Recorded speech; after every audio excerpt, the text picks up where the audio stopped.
Hi everyone, welcome to our webinar today.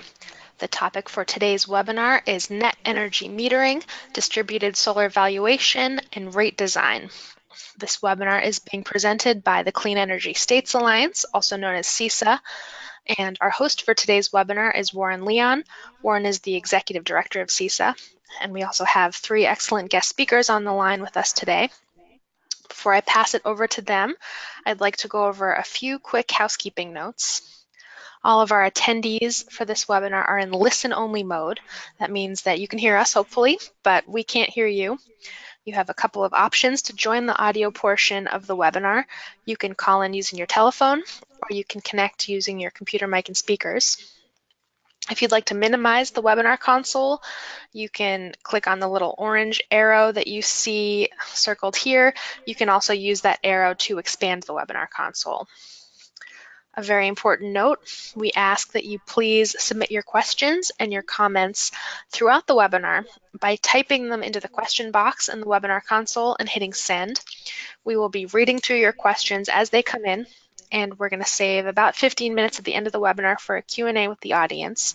We do have a lot of people registered today. That means we're probably going to get a lot of questions. To make sure that we get to your question, type it in when you think of it. Don't wait until the very end to submit your questions and comments. And a final note, this webinar is being recorded. We will send you an email, probably this afternoon, possibly tomorrow, with a link to the webinar recording and a PDF of the webinar slides. And all of these webinar materials will also be posted on CESA's website at cesa.org/webinars. And this is a great URL for you to know about because it's where all of our previous webinars are archived and where you can find info about upcoming webinars. So with that, I would like to pass it over to our host for today's webinar, Warren Leon. As I said, Warren is the Executive Director of the Clean Energy States Alliance. Hey, thanks very much, Samantha. Before we jump into the webinar, let me tell you a thing or two about the Clean Energy States Alliance. We're a national nonprofit organization. We're a membership organization. You can see our members up here on the screen.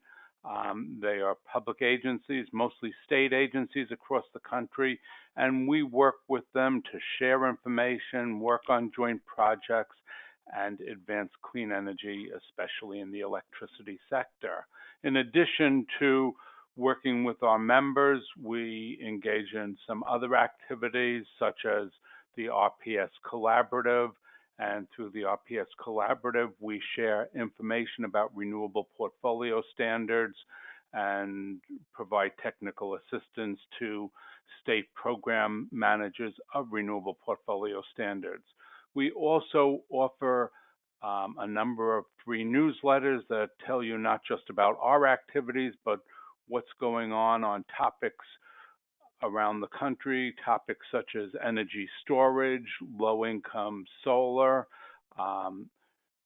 renewable heating and cooling. If you want to sign up for any of those newsletters, go to our website and you can do that.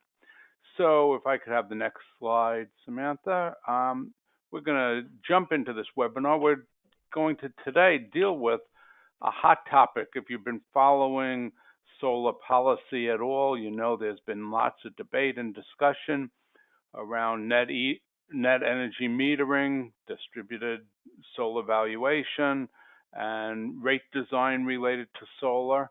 And today, we're going to hear from representatives of three organizations that have been actively analyzing what's going on related to those topics, who've been monitoring the state of the art. And we're going to do the three presentations, save questions for the end.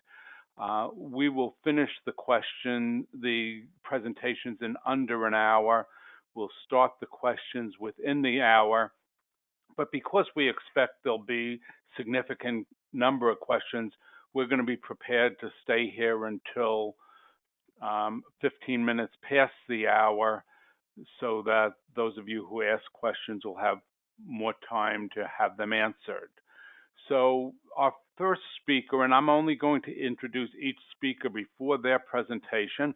Our first speaker is going to be David Meyer of the U.S. Department of Energy. He's worked on electricity policy issues at US DOE for more than 30 years. He's a senior advisor in DOE's Office of Electricity, where he works on institutional and policy challenges related to the modernization, reliability, resilience, and security of electricity grids in the United States. He has a Bachelor of Science degree from Ohio State University and a PhD from Johns Hopkins University. He's going to tell us about DOE's report to Congress on net energy metering. So, David, it's all yours. Okay, great, Warren. Thank you, and hello, everyone. It's great to be here with and talk about this. Well, we've got a lot of ground to cover, so let's get on to it. Sam, would you go to the next slide, please? Okay. And here's the direction we got from the Congress. They asked us for a study focusing on net benefits, but I think it's significant that they listed that they wanted us to consider the impacts on the grid, the utilities, and ratepayers. So we decided to gather the information for this report. We would undertake two things. We initiated a public RFI. We recognized that there were strong opinions out there about net metering, and so we wanted to get that kind of input. But we also engaged ICF to prepare a detailed review of 15 recent net energy metering related cost benefit studies. We recognize that there is a great literature out there, but we wanted to focus on relatively recent studies, so we asked ICF to select a relatively balanced set, balanced in terms of geography and other. We wanted to get the full picture to the extent possible. So, next slide, please. In the report that we submitted to Congress, we submitted it as in the form of a 10-page letter, and the report highlighted 7 conclusions. And I'll walk you through the conclusions very quickly here. We recognized that NEM was widely adopted by states, but chiefly as a simple way to reimburse customer generators who are selling excess electricity back into the grid. And then multiple studies, as solar began to penetrate,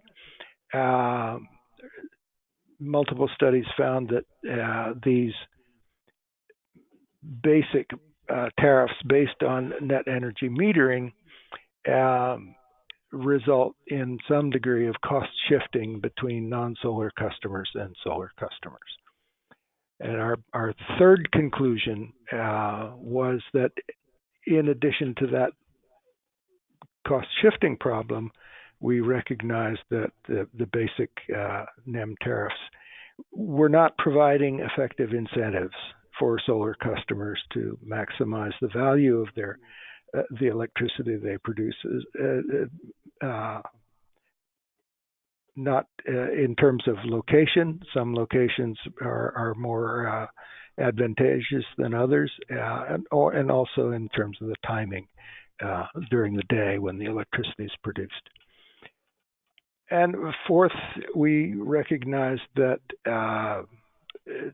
programs based on net energy metering can also lead in some situations to significant operational impacts at the grid or utility level, particularly as penetration ramps up. So let's go on to the next slide, please. We also stressed in conclusion 5 that distributed solar can provide a number of important benefits. And ICF in their study found a total of 18 separate categories of possible benefits in its review of the 15 studies that they looked at. But the magnitudes of the values for those 18 categories vary on a very location-specific basis. And the graphic shown is a graphic that ICF produced in their report, and I'm sure Steve Fine is going to give attention to that in just a few minutes. So let's go to the next slide, please. So we had two more conclusions.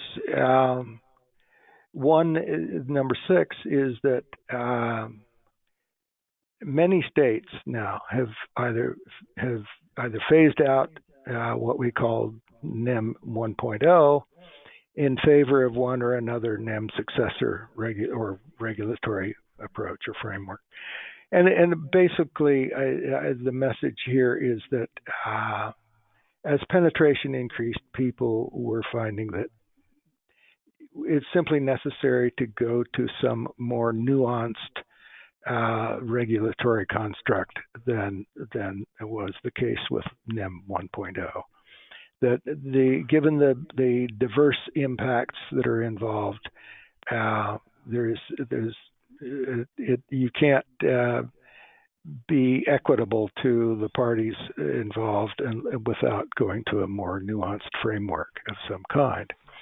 But we also found that there was great variety in the frameworks that were being adopted. In our report, we gave short discussions of the constructs that 9 states had developed, and we sought there to show the diversity of things that were out there or that were being thought about and incorporated into these approaches. And I'm sure Tom Stanton is going to give a lot more detail of that sort.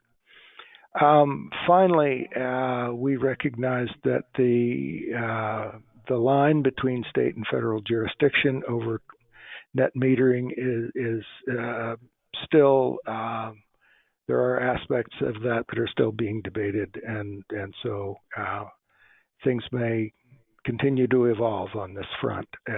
But that's a topic for probably for another webinar. Well, that's a brief overview of our report. So we can now move on to the other two. Hey, thanks very much, David. Yes, as David pointed out, you learned why DOE produced its report for Congress, how they went about it, what their main conclusions were, and you learned that in preparing that, they asked ICF to do a detailed review of various studies, and that's what we're going to hear about next from Steve Fine.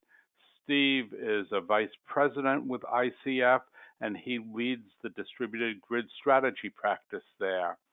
He has expertise in evaluating the economics of conventional and renewable energy resources within the context of developing technologies, market design, and environmental regulations. He works with many major U.S. power companies and developers in evaluating the impact of distributed energy resources on their system and the implications for their business models and their distributed system planning and operations. He's published many white papers on the value of solar and distributed resources. So let's turn it over to Steve. Great. Thanks very much, Warren, and thank you to CISA for inviting us to participate in this webinar. Oh, I already got ahead of myself. So I'm here to talk about the meta-analysis that we did on behalf of DOE to look at the recent net metering and distributed solar cost benefit studies. And I just, right off the bat, I just wanted to acknowledge a couple of people.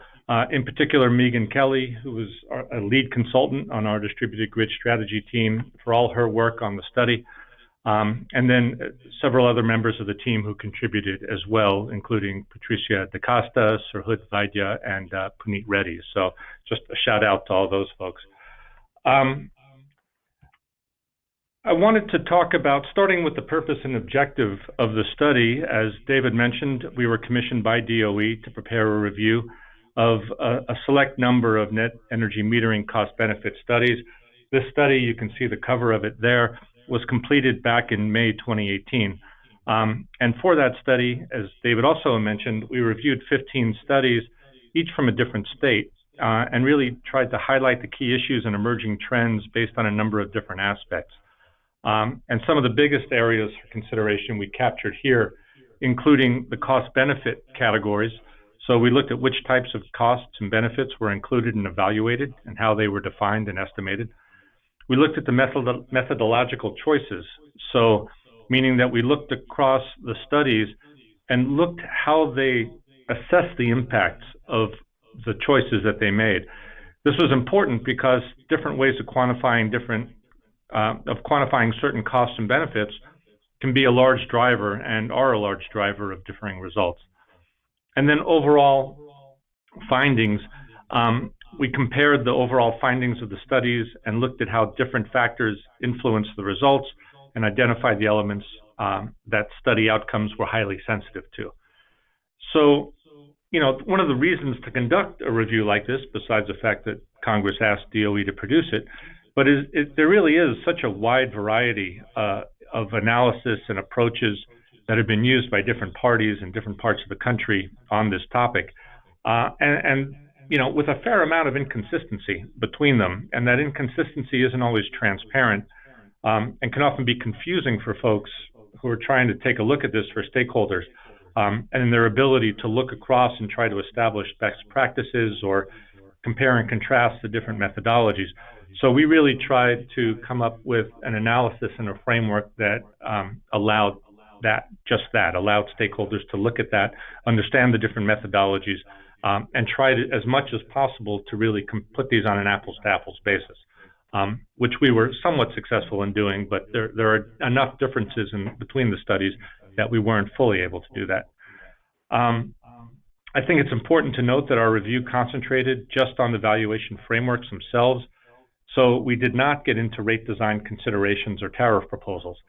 The studies we reviewed were often used by the states to form some of the analytical basis for those later decisions about rate design and compensation mechanisms, such as NEM or moving from NEM to some other value of solar or value of DER framework. But we really focused on the cost-benefit piece here. And Tom, who will be presenting next, I'm sure we'll get into more of the specific rate design issues.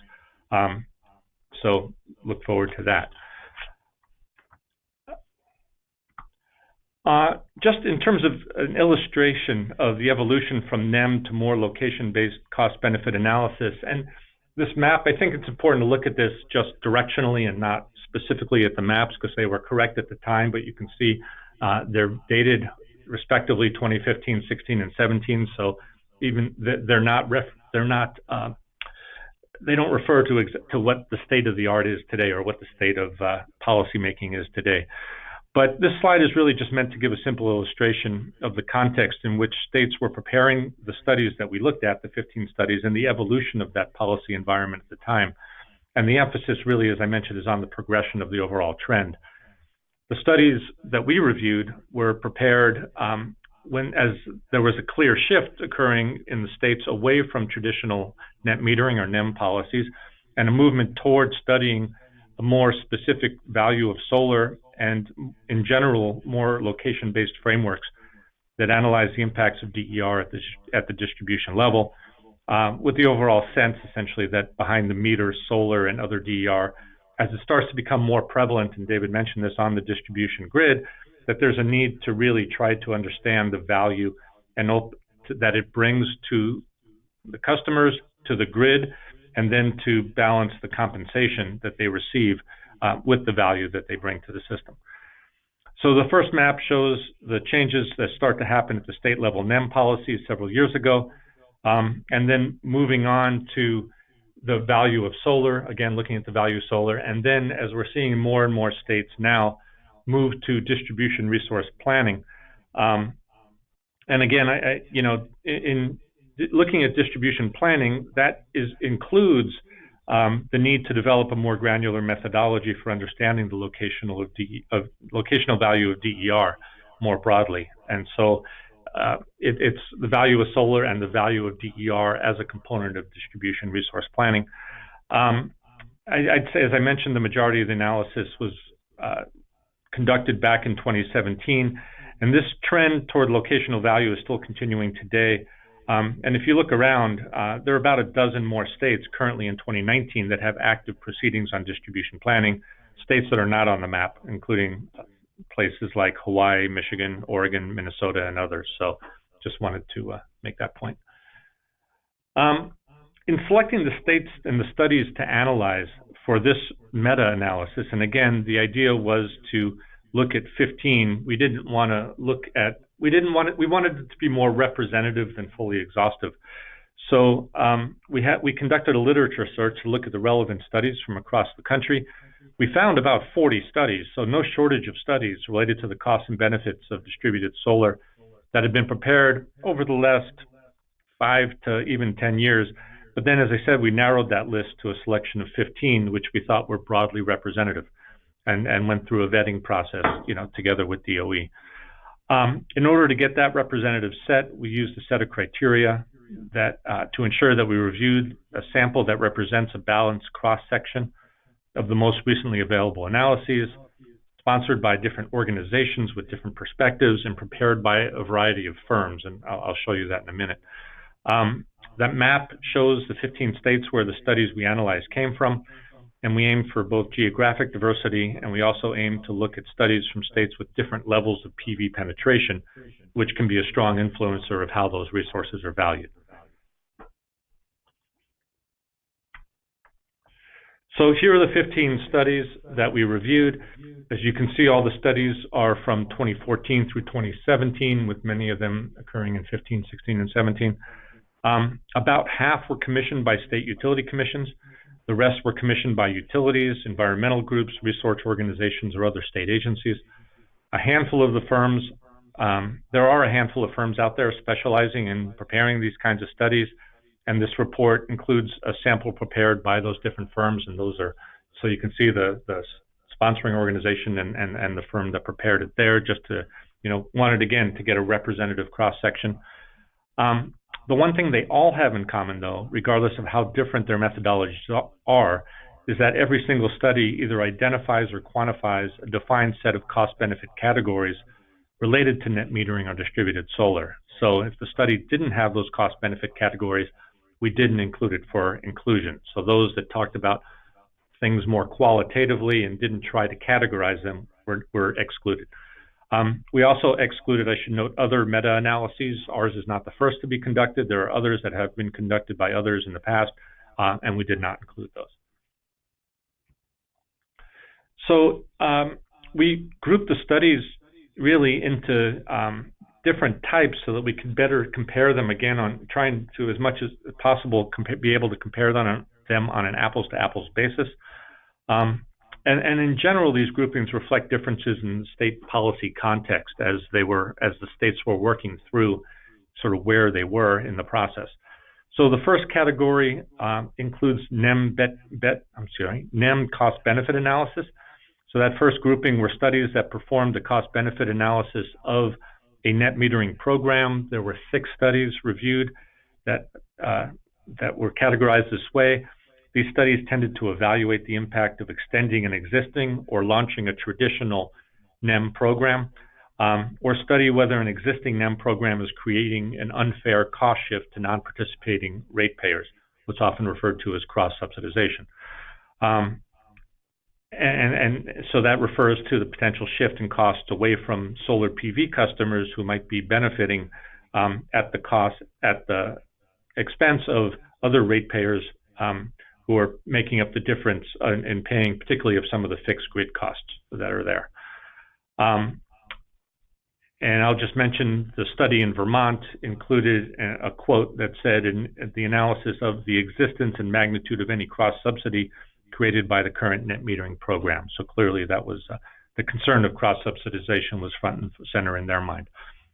The second category was the value of solar or NEM successor. So the second group of studies went beyond that net metering in one way or another, and they tended to consider options for reforming or realigning NEM rates to account for the net impacts of distributed solar. And for example, here, Minnesota passed legislation back in 2013, this is dated again, requiring the development of a methodology to calculate a value of solar tariff as an alternative to NEM. The Minnesota study included in this review describes a methodology approved by the Minnesota PUC, and that methodology would then be used by the utilities to calculate the rate at which electricity generated by PV customers is compensated. And so we reviewed 7 studies that fit into that category. And then finally, the orange box, the DER value frameworks, that's a third bucket. So this review included work being done specifically at that point in New York and California. We're starting to see it spread, as I mentioned, elsewhere. But there, they're looking at broader, they're going beyond solar to look at broader DER valuation frameworks that take the sort of value of solar to the next level and really try to apply a similar methodology to other distributed technologies as well. And in particular, that could include things like energy efficiency, demand response, storage. Instead of a single valuation methodology for solar, these frameworks are evolving to account for the temporal and locational value associated with DER projects at specific locations and with specific generation profiles and characteristics. And they're really being used to inform sort of the next approach to compensating DER at those states. And as I mentioned, we see a clear trend out there as more states start to evaluate non-wires alternatives and integrated distribution planning more broadly. So our approach was, after grouping the studies, we systematically reviewed them all and developed a comprehensive matrix that David pointed to, and I'll spend a little time walking through, that identified which value categories were included. And this allowed us to do some of that comparing and contrasting and identifying the similarities and differences across the studies. And then based on our review of the matrix, the report discussed some important trends and nuances we uncovered and enabled us to tease out some key observations. So here are some of the key observations we took away from all this, and I'll go into what's behind it in a minute, but I just wanted to get those key observations out there. That the studies really do represent an evolution of approaches to solar value analysis. We've already talked about this one, but it really reflects the 3 categories or buckets that we group the studies into. The overall value depends substantially on which costs and benefits are included and monetized in a study. Overall, we identified 18 value categories considered in 3 or more of the studies. The most common value categories are those that are typically the easiest to quantify: avoided energy generation, avoided capacity, avoided transmission capacity. Those were all on the bulk system side, and the industry, more or less agrees on how those things are quantified. Less common value categories tended to be at the distribution level and tended to be therefore less prevalent in terms of how they were included. And they also were more challenging to quantify. And those set of categories include a variety of issues at the distribution level, as we talked about. And you'll see as we get to that, we'll go through some of them, that they represent, we tried to look at most of the categories that represent costs, but also those that represent benefits. Some of those categories are clearly designated. Others are sort of mixed and matched, and I'll show you about that. I'll show you an example of that in a minute as well. And then the last part of the key observations is how you define the value categories and methods for quantifying them across the studies, and how they affect the results is pretty important. In that sense, the common terms and definitions of those studies we found are not at all uniformly applied, and as they refer to the value studies, the value categories, And the categories aren't always defined to include the same elements. So it really is still a little bit of the Wild West. A lot of sort of free reign in terms of how the categories are defined, what's included in those categories. And further, not all studies included a quantitative value, and some discussed only how a value could be calculated. So that made the comparison even a little more challenging. The perspective, looking at number 4, the perspective affects which value categories are included and how they're quantified. And this really depends on the perspective taken, a utility's business perspective, the ratepayer's consumer's perspective, or the grid operator's technical perspective. Those value categories may be more or less relevant as you work through those 18 categories. Some values that constitute a benefit for the ratepayer can present themselves as a cost to the utility. An example of this is the benefit of bill savings to the customer is the same often, not always, but often as lost revenue to the utility. And if and how that lost revenue is captured through different rate designs can affect both the participants, meaning those customers with or ratepayers with PV systems, as well as the non-participating customers, those without PV systems. How an analysis focused on a utility and ratepayer values produces different results from an analysis that considers broader policy goals and how that affects society at large. This is particularly true around including and quantifying issues such as the value of carbon or employment benefits. The perspective can even influence whether some categories are included as a cost or a benefit, and as I alluded to that previously.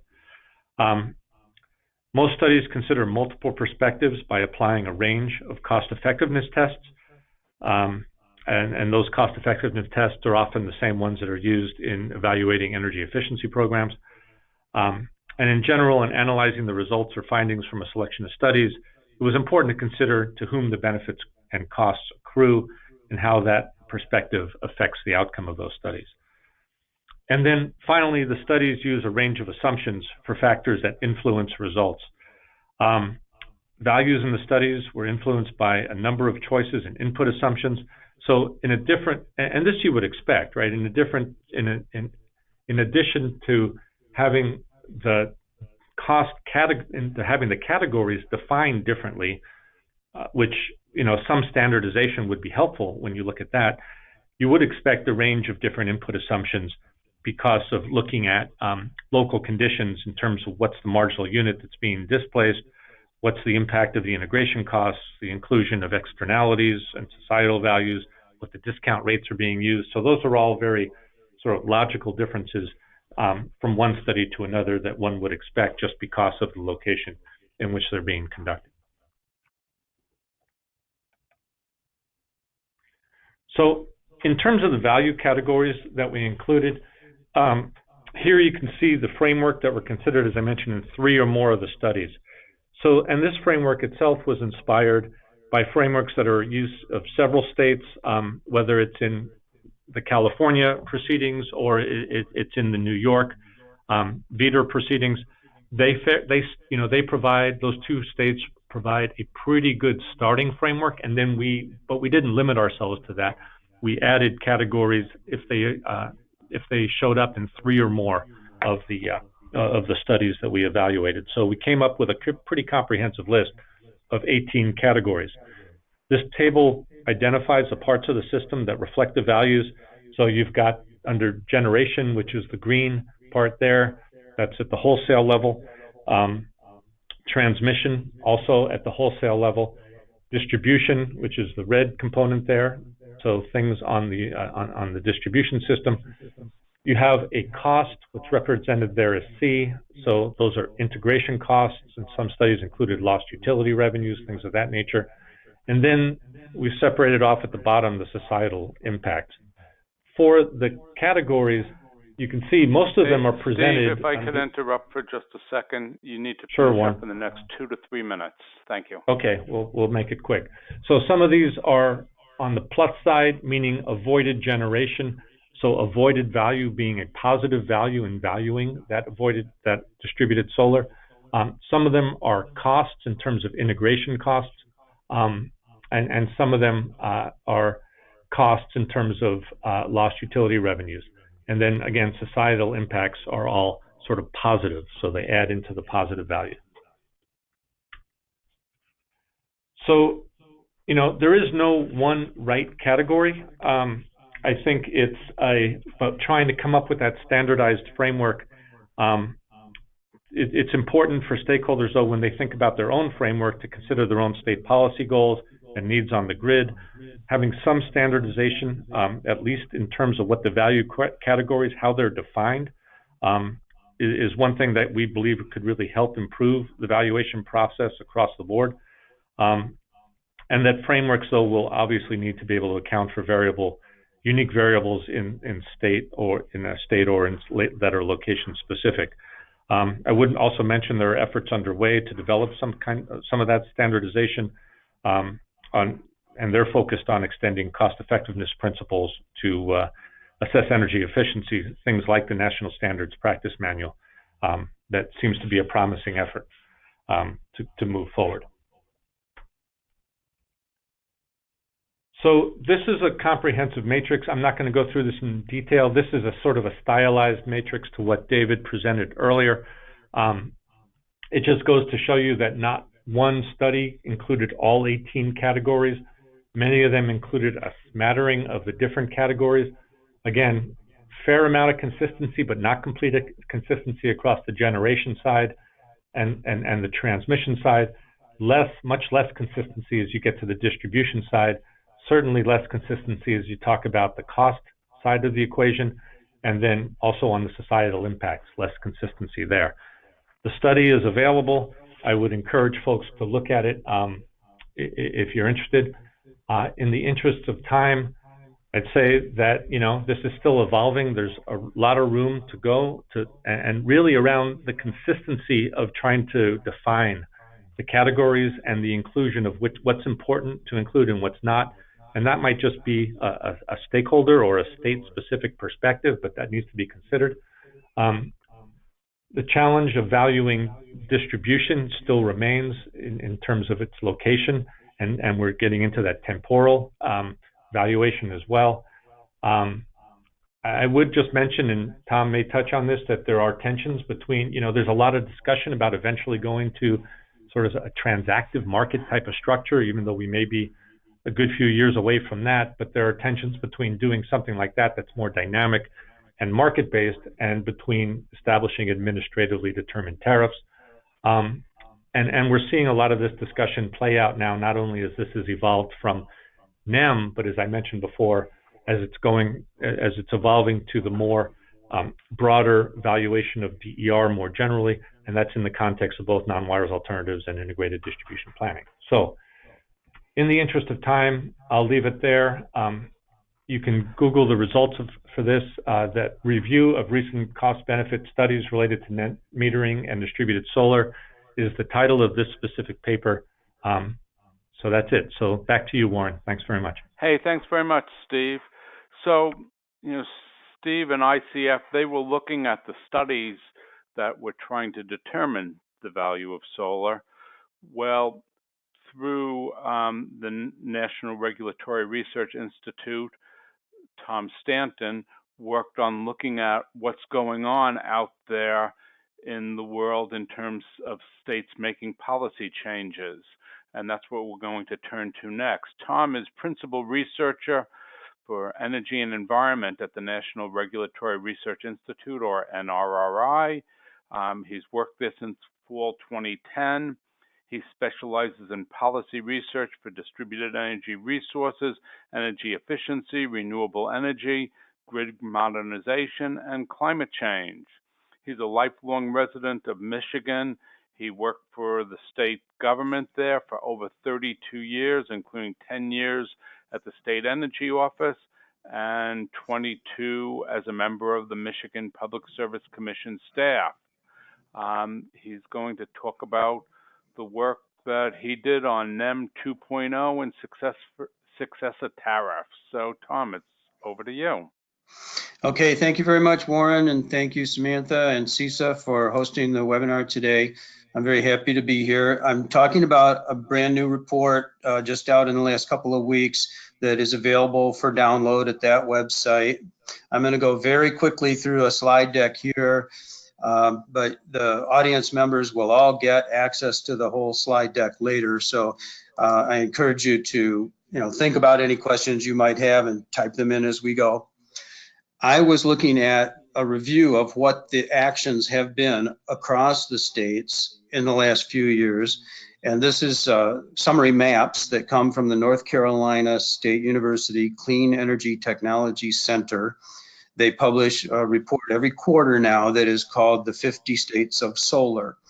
And the small map in the upper left shows 2017 action total for the year on all the states that were making some kind of action related to net energy metering issues. The map on the right is 2018.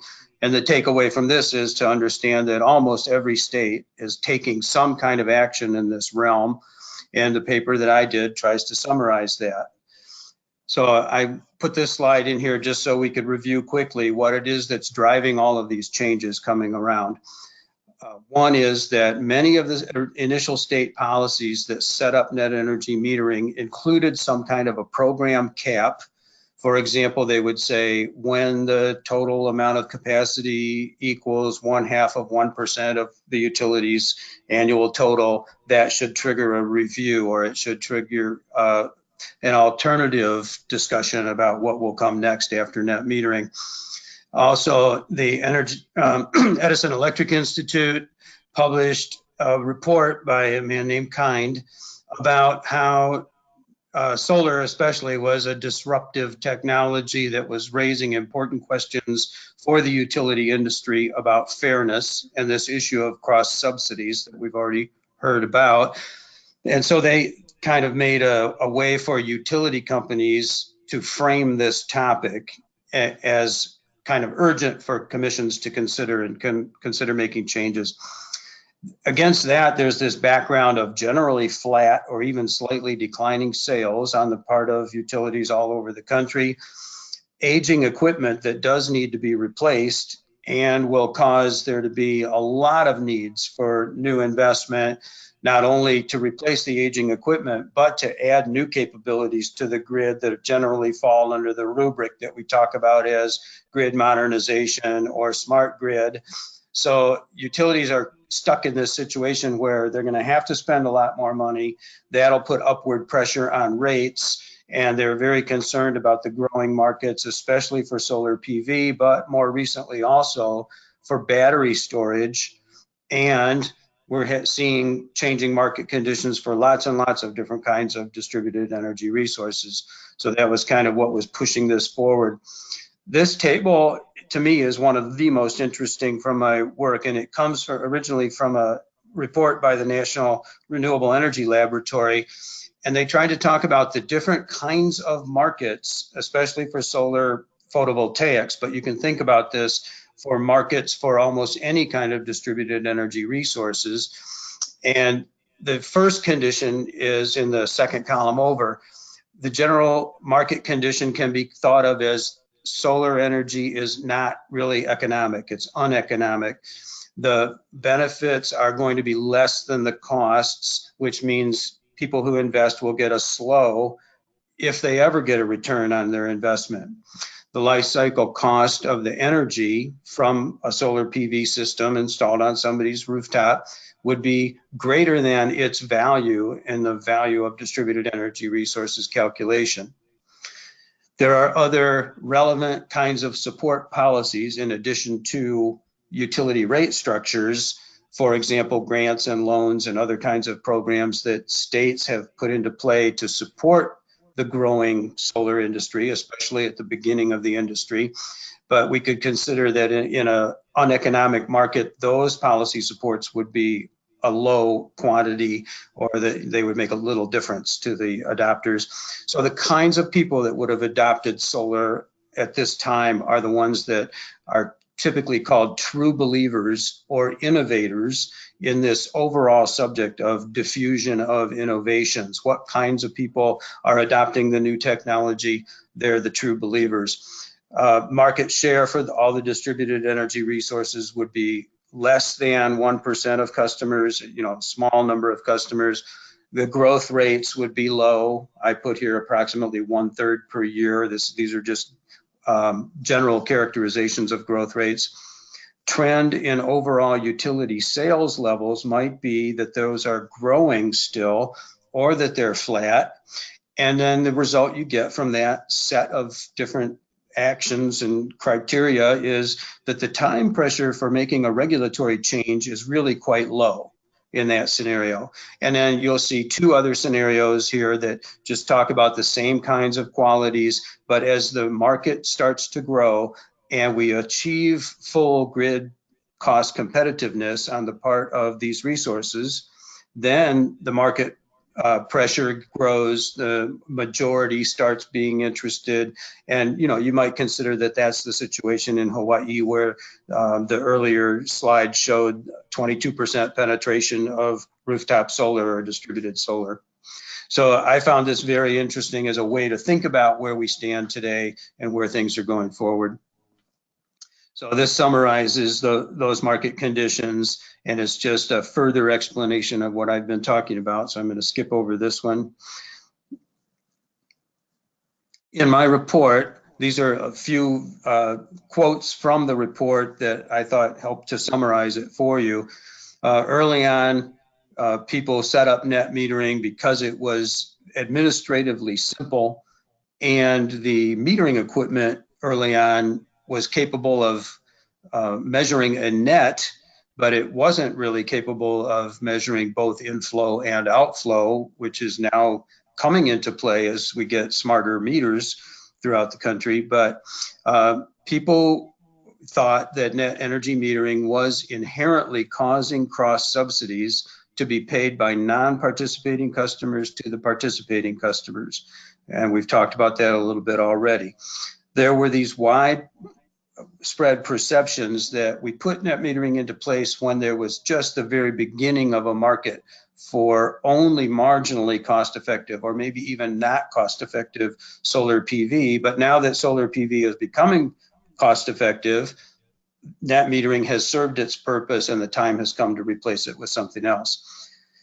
And then there's this statement that gets made very often now that customers who do supply some of their own power by self-generating are still making extensive use of the utility grid. They're using it for when the power comes into them that they need to use, when the sun is not shining, and they're making use of it when they want to export power into the grid. So therefore, the conclusion is those customers should be paying their fair share of the costs of setting up and maintaining that grid, whatever that fair share is.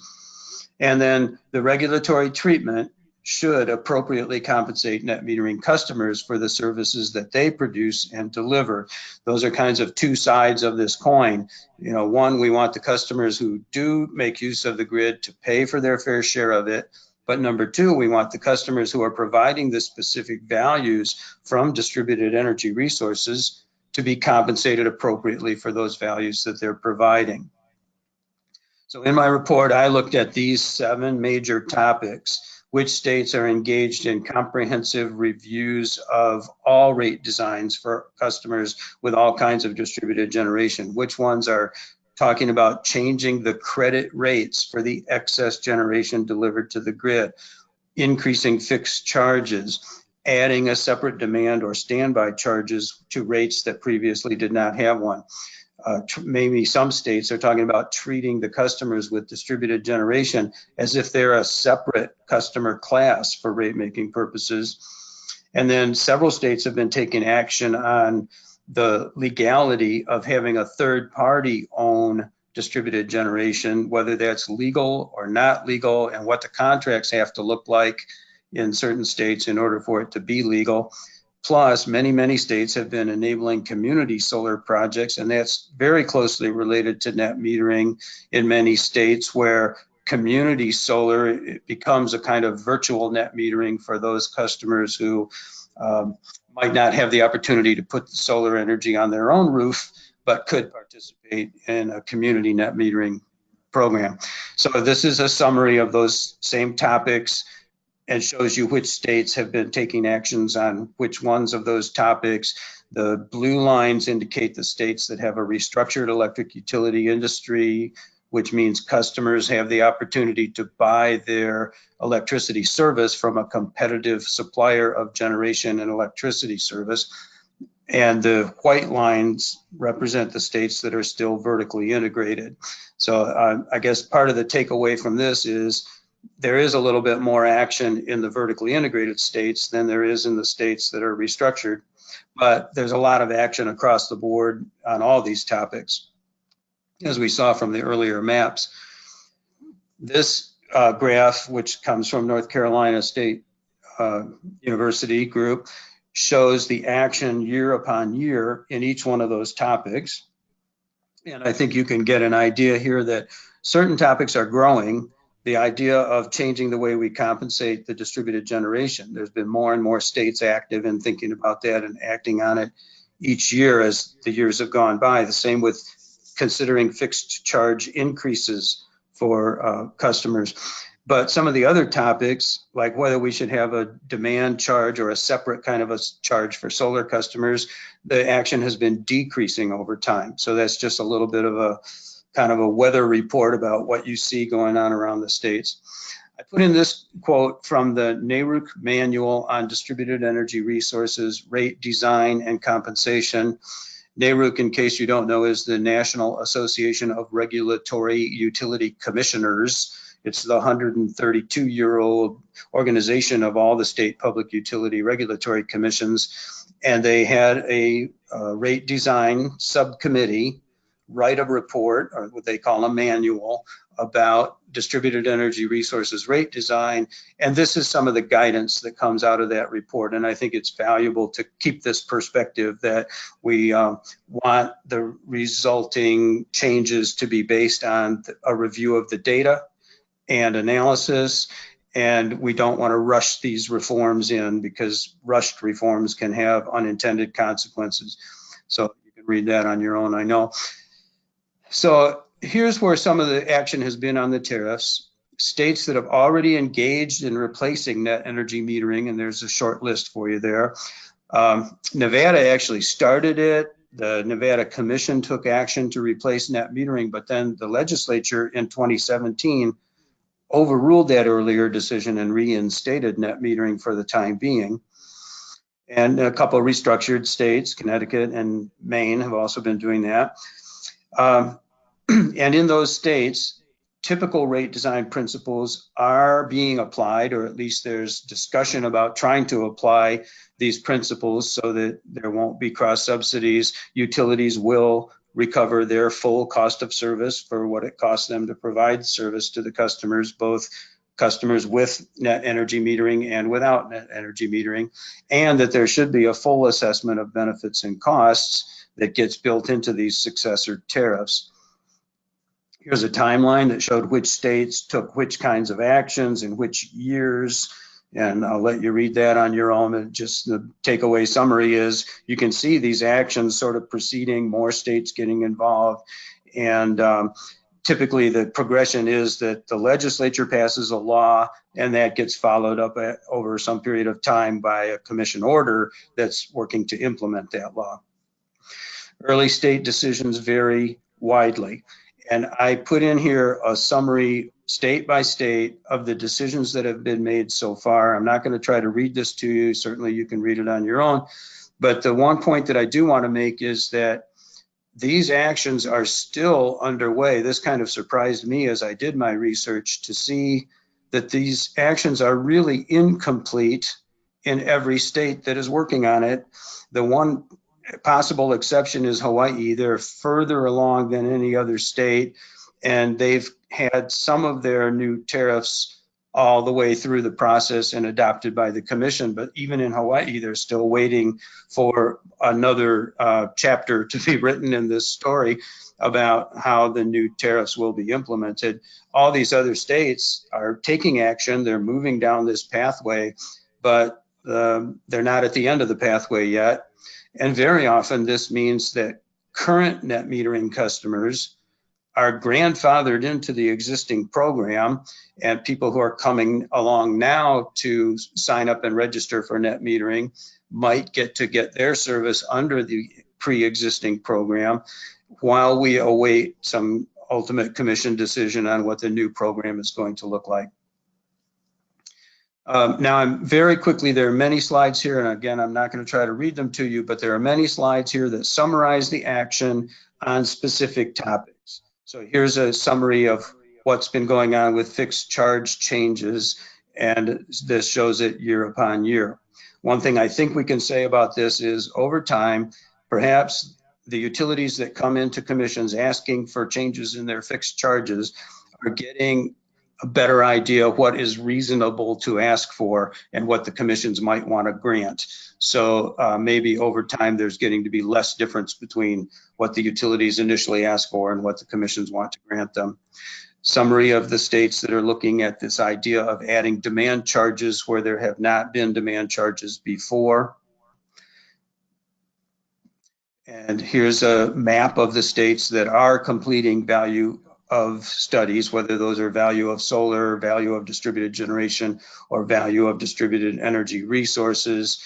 This is almost the same kind of data that you saw in the ICF report, but here I counted any state where the state regulators or the state legislature has directed that a study should be completed.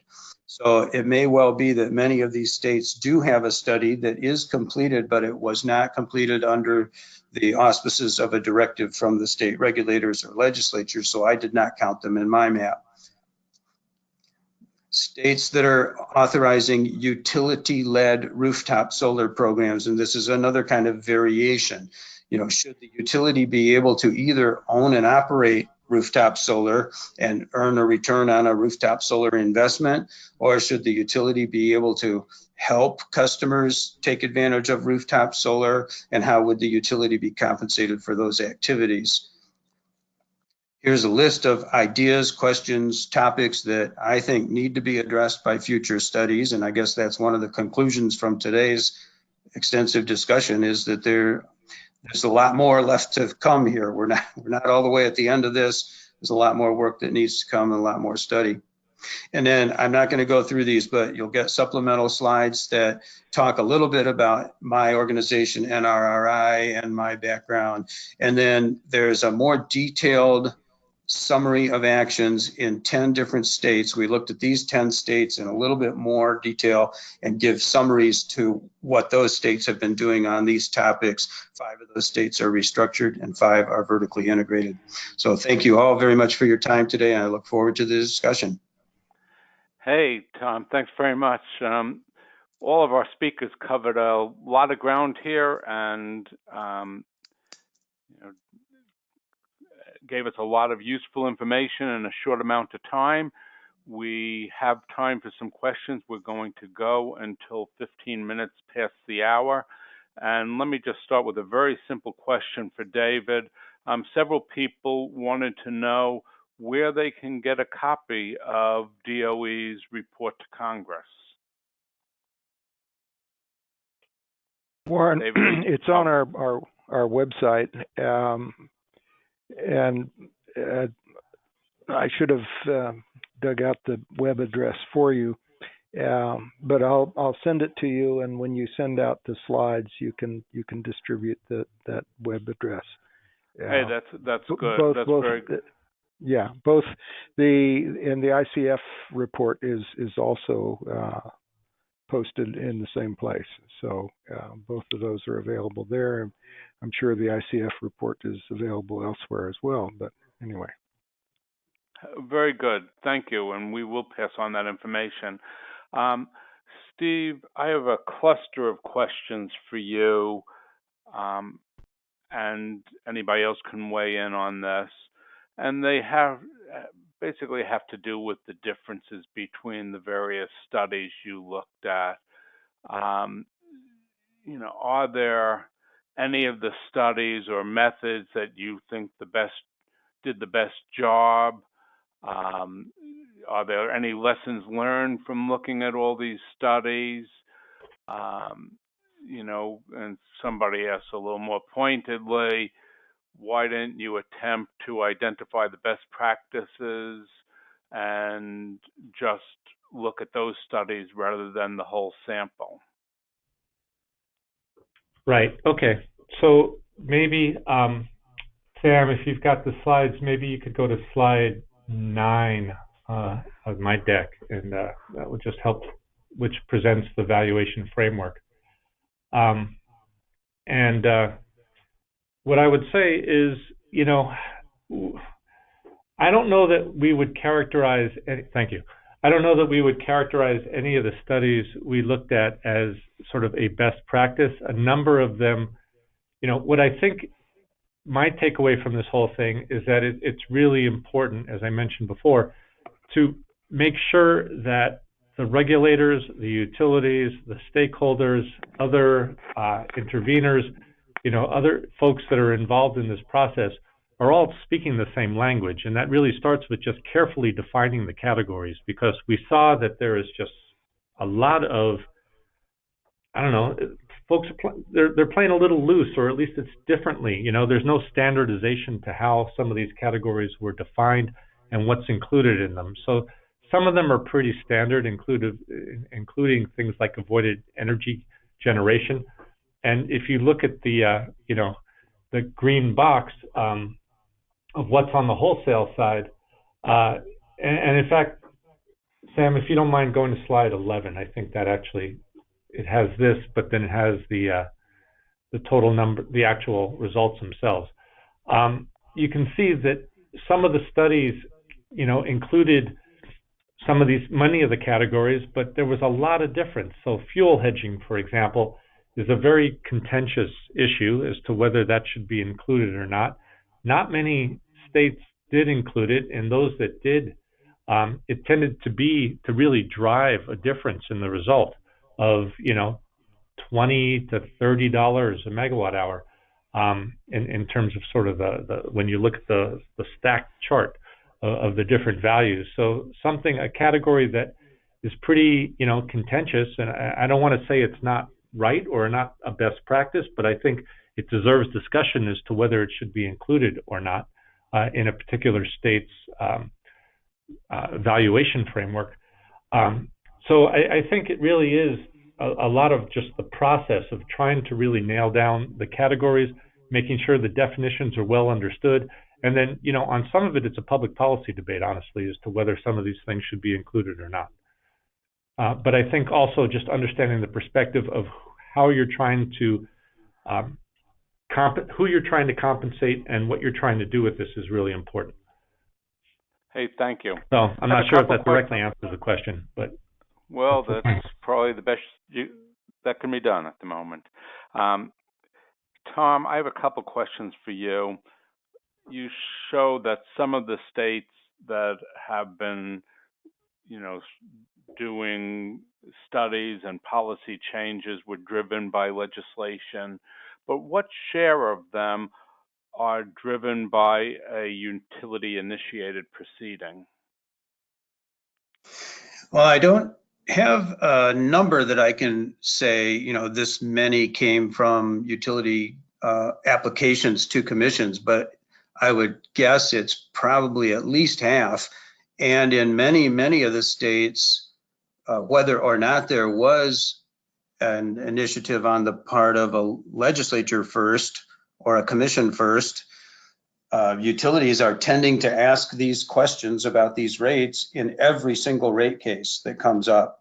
So I do think that's a good observation. That's, a lot of times driven by the utilities to start with. Good. And you, in some of your slides, you compared states that have undergone utility restructuring with vertically integrated states.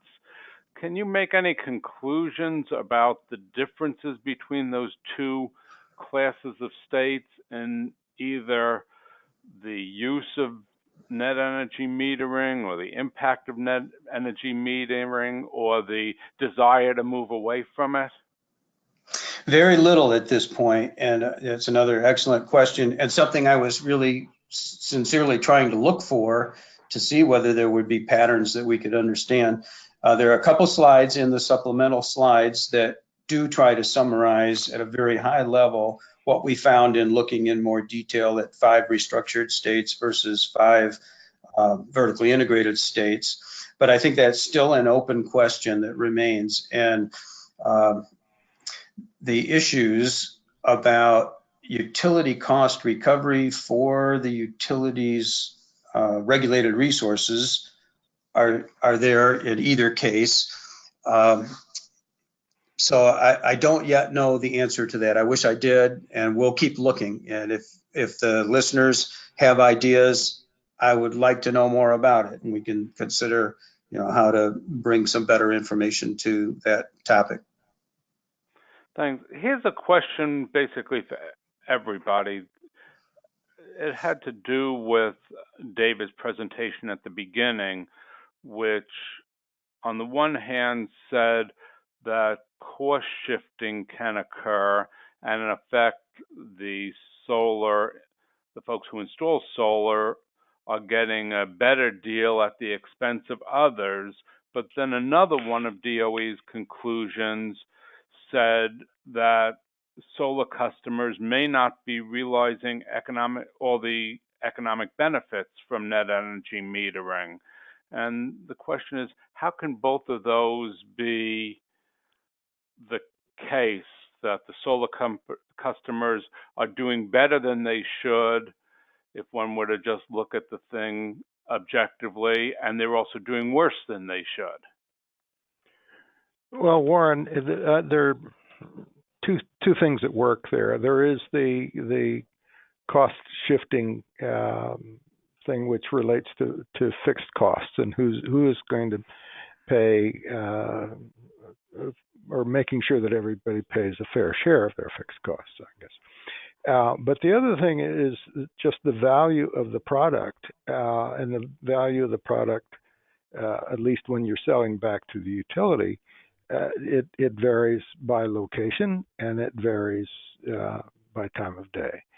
And so what we were saying was that with something as simple as net metering 1.0, you don't have a mechanism for providing incentives to customers or to utilities necessarily to better optimize either the location of the PV capacity or give incentives to the owner, the homeowner in question, to try to avoid use of electricity during the peak times in order to be able to sell more and at a higher value. But if the customer would say, well, if I'm not going to get paid for that higher value, why should I bother? So, those are it's just things that are very different but operating simultaneously. Thank you. And if I could add, there's another factor. Yeah, this is Tom. Another factor is we haven't asked this identical question about all the traditional rates. And if you took any population and looked at a traditional rate, we could look at the data about usage and time of usage, and we would find that some customers are paying less than, quote, their fair share, unquote, and others are paying more than their fair share just because the usage is so different. And so this is one thing that I've always supported, is the idea that when we want to consider rate design and ask the question of, how perfect is this rate design, or how accurate is it in assigning costs and benefits, then we really need to look at different groups of customers. And this doesn't stay fixed over time either. We know from some recent studies that as we get more and more and more solar onto our system, the value of each incremental next kilowatt hour of solar is a little bit less than the previous one as it starts to approach the average price of energy. You know, and you might have a customer like a friend of mine where a family with 3 children, and they used lots and lots and lots and lots of energy, but now the 3 children are grown and moved away, and the same household uses drastically less energy. So over some period of time, maybe they paid too much, now maybe they paid too little, but we have to look at it in a very granular way. We never did that before. We looked at it as a rough justice kind of approach, thinking, well, you know, there's 1 million residential customers, and over the million, this averages out. Now we're being asked to look at it in a much more granular way, perhaps even eventually getting to transactive energy, where we want to look at it, you know, almost minute by minute. So it's a sense to me that we did not ask these same questions before. I'm not saying it doesn't make sense to ask those questions, but don't be surprised if the answers are a little bit confusing now. Yeah, this Thanks, is Steve. Tom. I would echo that completely. I think just, you know, the trying to discern the distinction between the time of use rates and the locational value, and the very locational value down to the substation and maybe down even to the feeder sort of neighborhood level, and the challenge of quantifying that and really realizing what's the value that distributed generation in general, including solar, can bring to the grid at that location, at that time of day, as David was alluding to, you know, with the challenges, Tom said, of, you know, traditionally it's been much more of a blanket, you know, mass market rate approach, right, which takes into account concepts like universal service and, you know, equity issues within sort of the whole rate making tradition. How do you balance all that out? And as I alluded to earlier, you know, the whole idea of administratively determined tariffs, which is what we're talking about, whether we're talking about, you know, even if it's time of use rates, unless it's really a LMP plus movable D, right, sort of variable distribution charge on top of that, which accounts for sort of the time of use and the location. Unless you're talking about something like that, you know, an administratively determined tariff is going to, you know, sort of equalize things or simplify things that in a way that might be necessary in terms of how it's actually implemented, but does obfuscate or confuse some of the more specific values and determinations of value that these resources bring to the grid. Thanks. I have another question for you, Steve, that in part follows up from one of Tom's comment about the declining value of solar as market penetration increases, and this has to do with the studies that showed cost shifting. Was there a difference between the studies that showed cost shifting and those that didn't, based on their methodology or their sponsors, or somebody was suggesting is there a difference in terms of the penetration of solar in the state that was doing the study? Yeah, I mean, as we talked about, I think the impetus for conducting the study was different depending on where the states were in, especially around the level of solar penetration. But I don't know, I mean, what we were doing was, again, sort of a step before the rate making piece of that, and that was concentrating on the studies that actually took into account the value of solar. So I don't know that there was a distinction made there. One could carry this, you know, you don't have to look further than California, obviously, and the whole duck curve issue, right, to understand that more incremental solar during the day, when you've already got that much in California, the incremental benefit is small to nil, in the sense that, you know, they're exporting power, right? They got negative LMPs, negative prices, and they're exporting power, which is not a bad thing. They're exporting clean power to surrounding states. But it's really that incremental benefit, and they've also shifted the peak to later in the evening, which may or may not be an issue.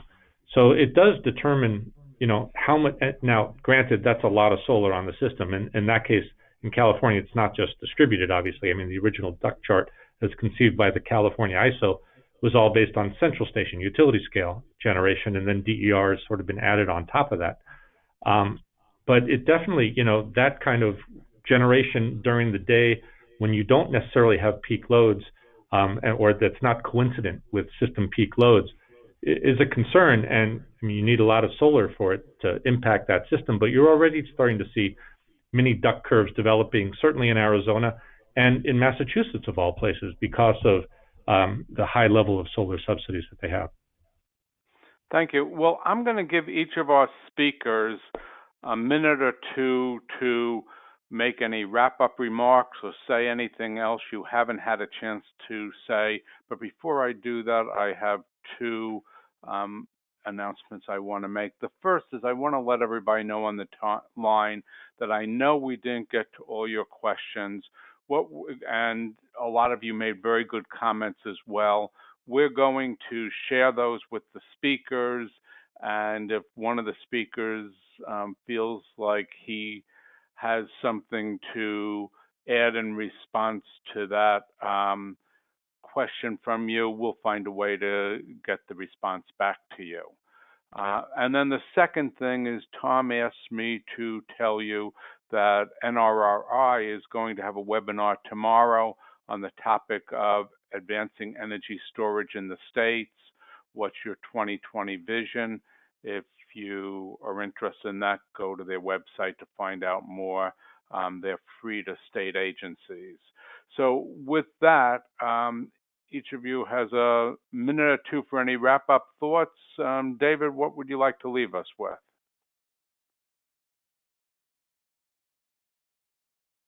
David, you may be on mute. Sorry. I don't have much to add beyond what's been said. I'm eager to see what responses we get from the audience, and it's been interesting. And thank you for putting this together.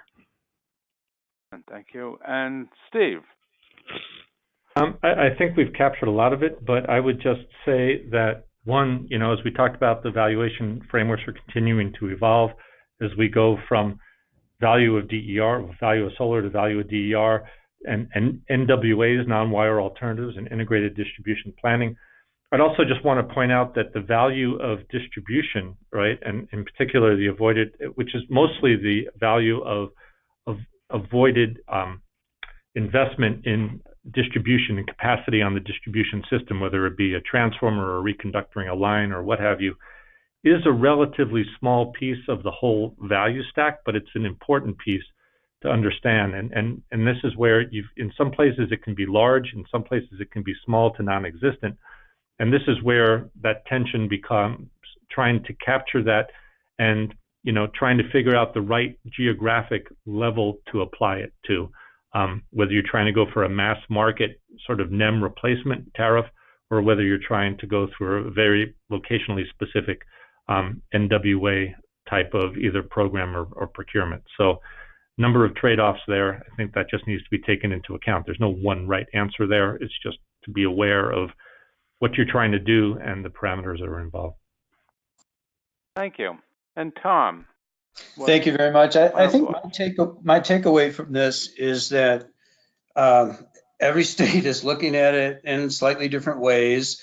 We've enjoyed throughout our history different experiments going on in different states all the time. We're constantly changing the way that we're dealing with our utility industries and making these incremental changes all over the country. We all should be watching to see what looks to be most successful and then try to replicate those aspects.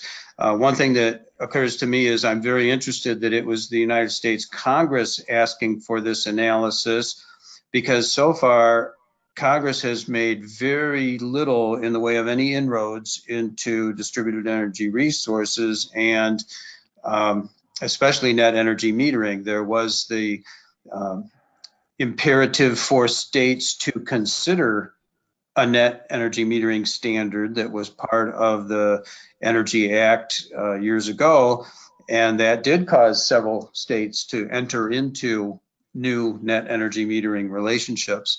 But it makes me wonder what might come next from the federal government in this realm. And then the other thing that really strikes me is how integrated this topic is with a whole bunch of other topics that have to do with grid modernization, modernizing the way we do our distribution systems planning, the aforementioned non-wire alternatives, energy storage, and so forth. So I'm continuing my interest in these topics and my research, and I welcome any of the attendees to send me questions, comments, suggestions for future research work, and we'll see what we can do about that. Thank you very much. Hey, and thank you. I want to thank all three speakers, not only for their very good presentations, but even more importantly, for the very important reports that they have produced that will help move policy forward in a positive direction. Well, I hope everybody will join us for future webinars at the Clean Energy States Alliance, and thank you very much for joining us today. Bye now.